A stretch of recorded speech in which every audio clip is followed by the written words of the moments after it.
Oh, biasa aku dulu sarapan. Oh. Ya, udah ada dulu deh. Ada tugas kita. Terus kalau kamu udah belum sih? Udah. Besok ada tugas. Oh iya, iya. Jangan lupa ya. Tugas video loh. Masa sih kamu belum kerjain? Besok minggu loh. Iya ya. Minggu mulu sih.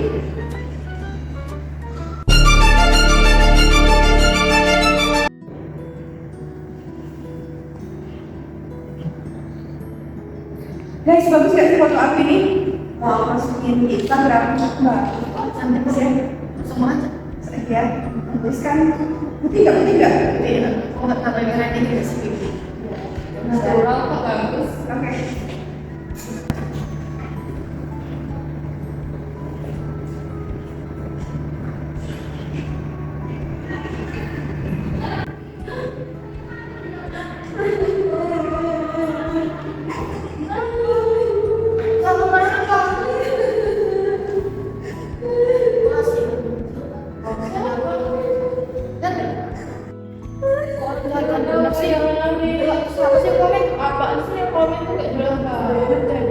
Enggak beres mas sumpah. Enggak sedengkul itu. Udah enggak usah didengar. Kamu tak boleh.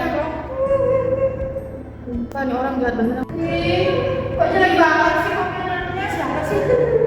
Sudah.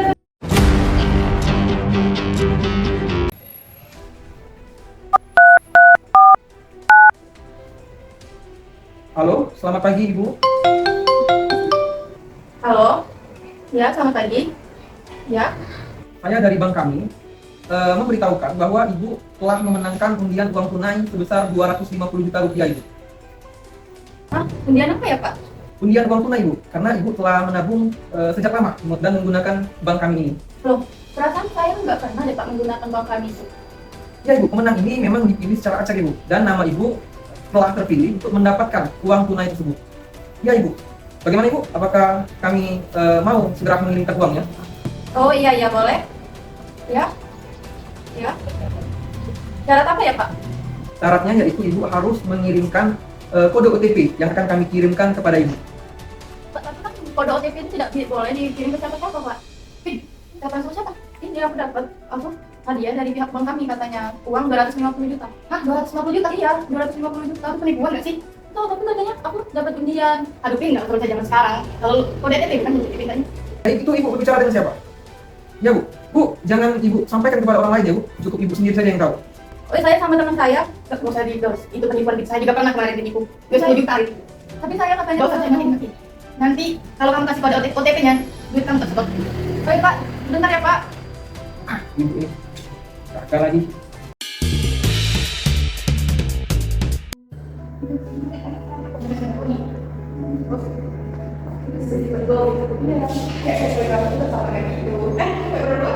Bumi. Loh, tuh aku kan sama dia loh, ini tadi katanya McMovie mengandung nyawa di produk. Oh serius? Enggak sedap. Kok kalian nggak percaya ini kan mereka sembako? Tapi brand artis loh, masa sih? Ya oke. Ya tapi kan nggak mungkin kalau memang nggak ini udah kesebar. Mana gue pakai sekolah lagi. Punya apa sih? Ini loh, Si ada ini dari minyak babi. nggak ya kali ini kan gue nggak punya babi. Iya loh, itu kan Ini dari apa? Nah, ada ini. Bukan dari kuri yang minyak babi, sudah ada sertifikat detrumnya. ini dia ini. Ini Kamu berita itu ada di mana? ini berita di Google aja. Hoax namanya.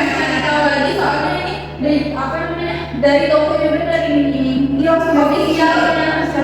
Ya udah kalau kalian nggak percaya aku doang yang percaya masa berita ini.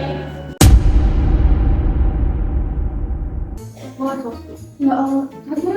Tuh ini tuh ya kan? Iya. Itu wah, ini cocok gak sih? Dia tuh lebih cocok dengan si ini gak sih? Sudah pada gitu dong, Iya, landing. Ya.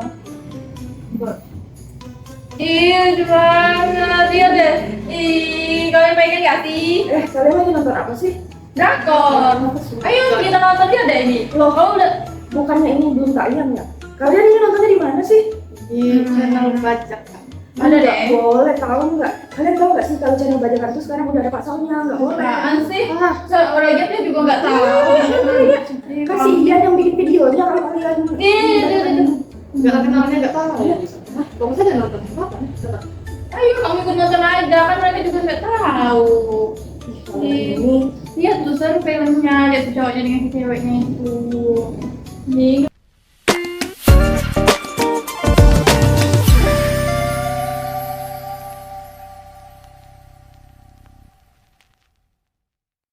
Menurut Bapak, apakah media sosial itu membantu atau justru menghambat penerapan dari nilai-nilai Pancasila, Bapak?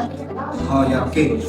Kalau menurut saya, penerapan nilai Pancasila ini, kalau misalnya kita menggunakan media sosial, itu ada pro dan kontranya.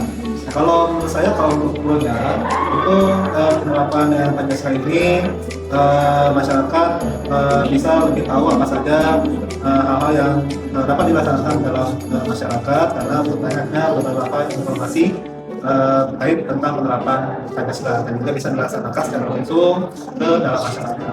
Namun kalau untuk sisi kontranya, itu ada beberapa oknum yang memanfaatkan media sosial ini ke arah yang tidak baik, memecah belah masyarakat, dan juga membuat percaya masyarakat semakin menurun dengan adanya penggunaan media sosial ini. Jadi memang ada pro dan kontranya ya, Pak? Ya. Baik, Pak. Jadi selanjutnya, Pak, untuk pertanyaan yang kedua, Pak. Menurut Bapak, apakah semua orang itu sudah mendapatkan ruang yang adil dan aman di sosial media khususnya, Bapak? Oh, baik. Kalau menurut saya berkaitan dengan rasa adil dan juga aman buat masyarakat itu kalau dia dalam segi hukumnya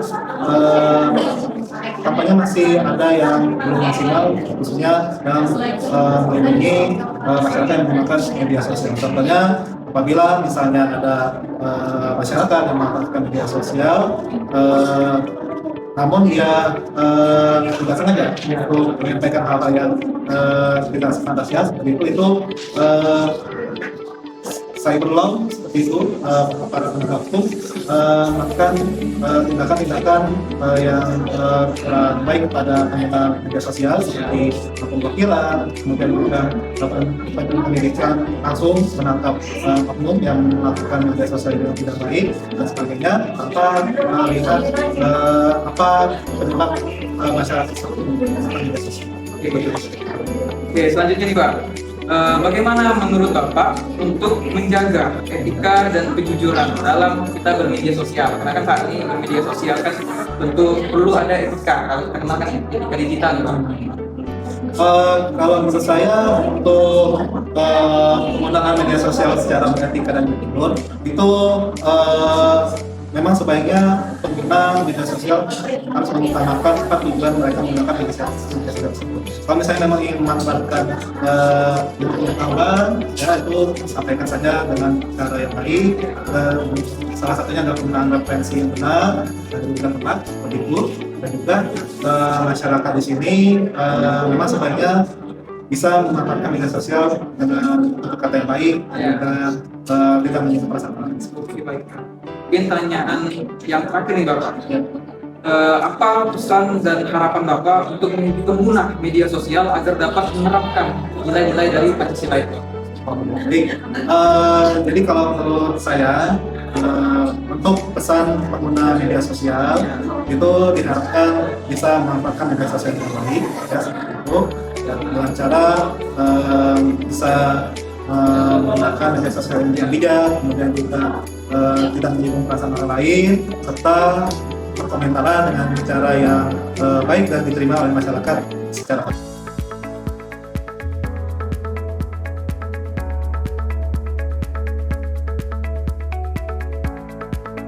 Apakah media sosial itu membantu atau justru menghambat penerapan dalam nilai-nilai Pancasila? Tergantung dari orangnya, setempat dari sendiri. Apa namanya? Terus dalam penerapan nilai-nilai Pancasila itu, menurut kamu itu bisa dikaitkan atau tidak dalam itu nilai-nilai Pancasila itu? Tidak itu bisa atau kita media sosial tergantung dari orang. Ya, benar. Baik, pertanyaan yang kedua itu, menurutmu apakah semua orang itu mendapatkan ruang yang adil dan aman di media sosial atau tidak? Menurutku dari masing-masing, karena kan media sosial sekarang kan bisa tergolong Iya. aman dan bisa tergolong tidak. Kalau tergolong tidaknya ya dari pribadi masing-masing juga ya. Bisa dikatakan aman atau tidak ya. Jadi dari pribadi diri masing-masingnya itu bisa aman atau tidak. Dan mungkin itu saja yang saya tanyakan. Terima kasih. Jadi apa pesan atau harapanmu untuk penggunaan media sosial agar dapat menerapkan pendidikan Islam? Pesannya itu gunakanlah media sosial itu dengan baik, karena kan di luar sana itu banyak berita-berita hoax, menyebar hoax dan perundungan seperti bully kan. Jadi pesan saya, gunakanlah sebaik mungkin media sosial itu. Harapan saya semoga orang-orang yang menggunakan sosial media itu baik dan benar. Terima kasih.